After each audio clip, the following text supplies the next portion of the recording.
श्वेता अभी सोफे पर बैठे किसी ख्याल में खोई हुई थी। तभी कविता ने उसे पुकारा। कविता, भाभी जी कहाँ खो गईं? मैंने घर की सारी सफाई कर दी है। आप कहें तो आपके लिए चाय बना दूं?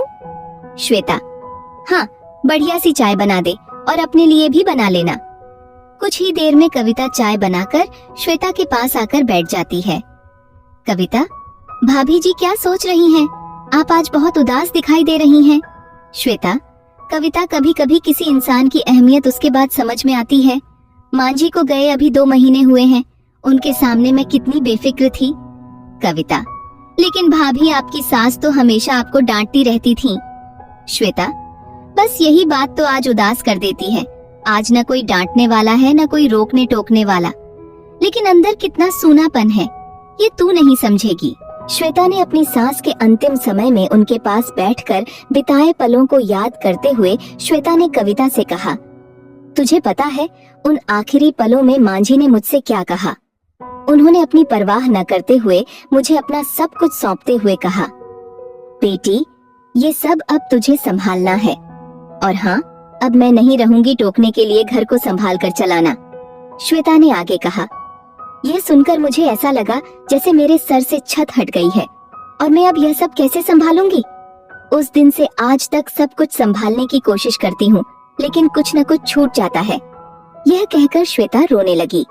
कविता, भाभी अब तो सब कुछ आपको ही संभालना है, हिम्मत से काम लो। श्वेता, सुन, तू घर का काम निपटा ले, मैं कुछ देर में आती हूँ।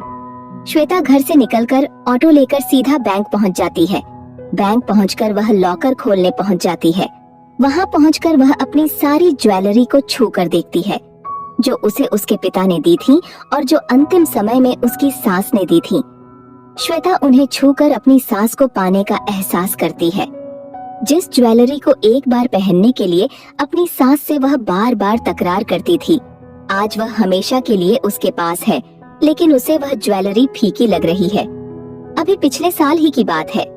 श्वेता ने अपनी पति सचिन से कहा था, सुनो, आप माँ जी से बात करो, उनकी ज्वेलरी को सुनार को देकर मेरे लिए नए फैशन का सोने का सेट बनवा दीजिए। सचिन, श्वेता, तुम्हें पता है माँ जी नहीं मानेंगी, वह हमारी पुश्तैनी ज्वेलरी है। तुम कुछ दिन रुक जाओ, मैं तुम्हें अलग से एक सेट बनवा दूंगा। आज का दिन है। श्वेता के सामने लॉकर में वही पुश्तैनी सेट पड़ा था, लेकिन उसे देकर नया सेट बनवाने के ख्याल से ही वह कांप जाती है। उसे लगा जैसे उसमें उसकी सास का आशीर्वाद शामिल है और अंतिम समय में कहे उनके शब्द, बेटी अब ये सब तुझे ही संभालना है।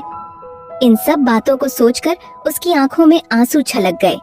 उसने एक बार सभी जेवरों पर हाथ फेरा, जैसे उसके बहाने अपनी सास का आशीर्वाद पाना चाह रही थी।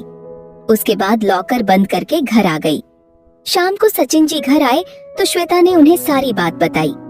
यह सुनकर सचिन जी ने कहा, सचिन सुनो, तुम्हें क्या लगता है माँ इस घर से चली गई हैं?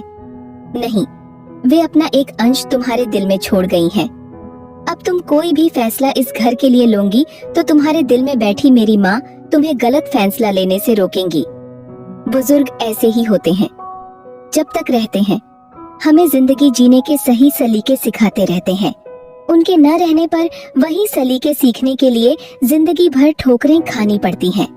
अगले दिन से श्वेता के काम करने का ढंग, सोचने का ढंग बिल्कुल बदल गया था।